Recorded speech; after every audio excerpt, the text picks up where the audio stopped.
All parents have to face challenges that their own parents did not face. When this happens, they can't rely on the models that they carry in their heads. They have to start from scratch.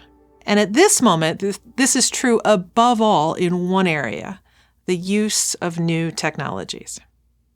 How much time should parents allow young children to be in front of screens? Should a 6th grader be given her own phone? I often hear parents report that as they face these questions, they just aren't sure. Sometimes they're uncomfortable with their own practices, and they also feel the enormity of trying to carve out different habits. I would suggest to you that navigating this new landscape with wisdom and calm, rather than vague unease, requires several basic realizations. First, we must be aware that our brains and our children's brains interact with content on screens in a particular way. Put simply, it is very, very engaging. Now, some of this is just part of the intrinsic nature of the technology. Our eyes are drawn to light and to movement.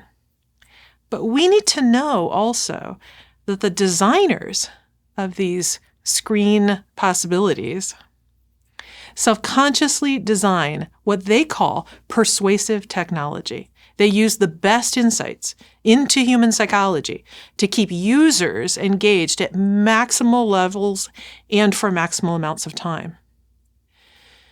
It is impossible to overestimate the value of our capacity for attention, a capacity that in most of these screen interactions is treated like a commodity, to be harvested, sometimes to be sold to the highest bidder. This erosion of attention is serious. It has to do with our most fundamental way of being present to and engaging in the life that God has given us.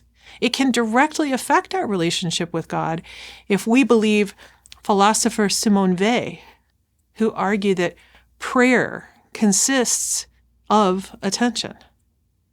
She goes on to say this: prayer is the orientation of all the attention of which the soul is capable towards God. The quality of attention counts for much in the quality of prayer.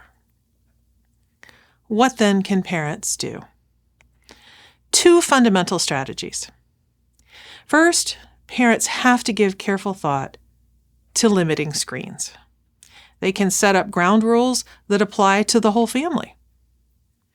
With young children, a TV that is closed up in a cabinet and turned on only at certain times helps to set expectations. If parents simply create a rule for themselves that they will never hand a phone to a toddler in order to keep her occupied, they'll find that battles over this possibility later are minimized. Or with older children, a family tradition might delay the ownership of a smartphone, at least until a child's 14th birthday. Even then, parents might choose phones with limited capacities. Social media accounts, for example, should ideally be delayed even longer. Family meals, of course, can be strictly device-free. Now, setting up expectations such as these doesn't mean that there'll never be any frustrations connected to screen use, but they do give families a starting place, and they make clear that screens always come with limits. It's a lot of work for parents. I know. It can be tempting to consider just loosening up. We have to keep in mind, though, that engineering that makes screens to be so tempting. I think parents can think of a comparison to highly processed foods that are created precisely to override the natural mechanisms that indicate fullness.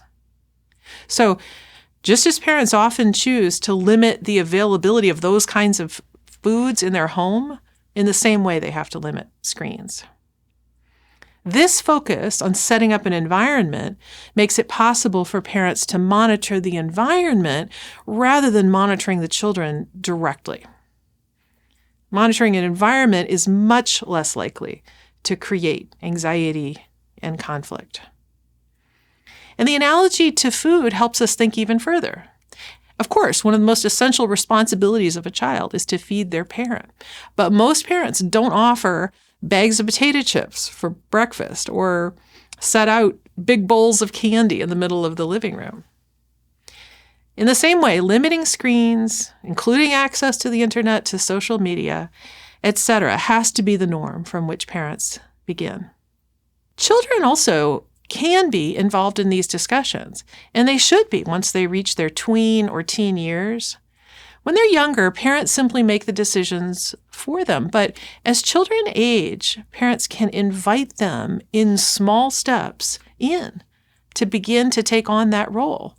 We have to remember, eventually children become adults who must manage their own screen time.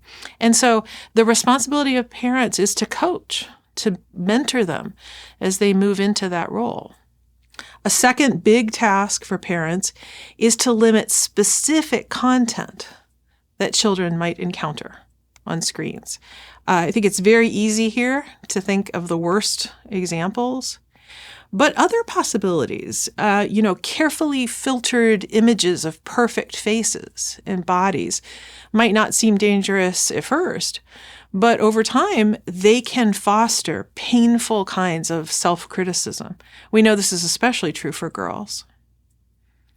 As with general access to screens, access to content has to be discerned carefully.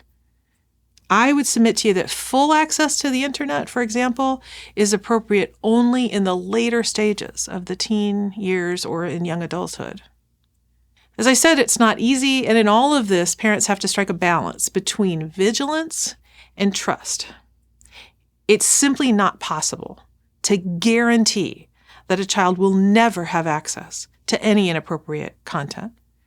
Parents can, though, be thoughtful and proactive. They can open up a dialogue with children that emphasizes cooperation in the task of guarding their hearts. And parents know best their children individually. They know which of their children particularly exhibit impulsivity or feel a draw to what is dangerous, and they can adjust accordingly. In this area, it is perhaps more important than in any other that parents do what they have to do all the time, set limits while also maintaining an ongoing conversation with their children. This conversation, in fact, is central because it offers a way to nurture connection.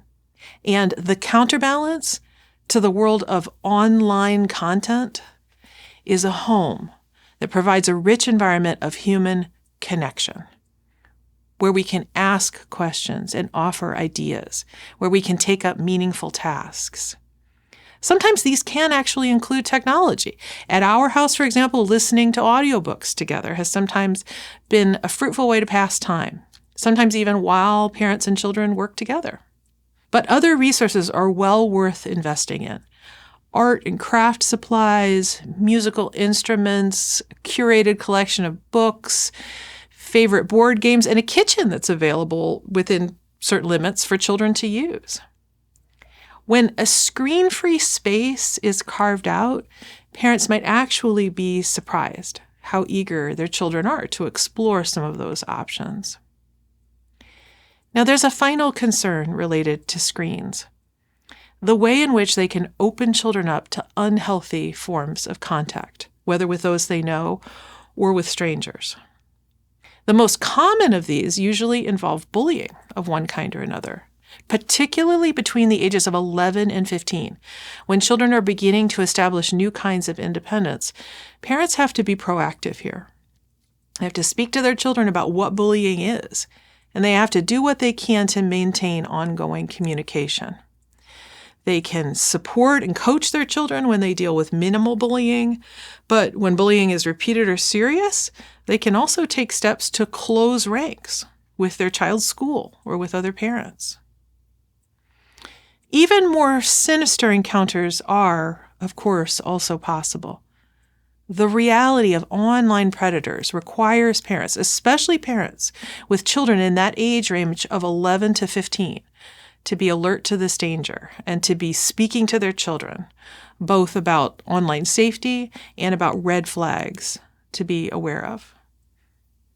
Awareness of all these dangers is indispensable, but parents also can turn their attention toward the positive alternatives.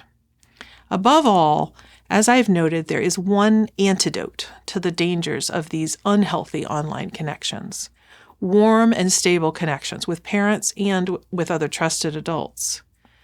Parents may need to say out loud the things that they think their children already know.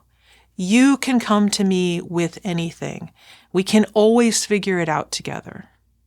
There is nothing you can do that would make me love you less. Parents have to set limits, but they also have to make space for real conversation and real relationship. If we think about parenting as apprenticeship, it also turns our attention regarding screens back to parents themselves.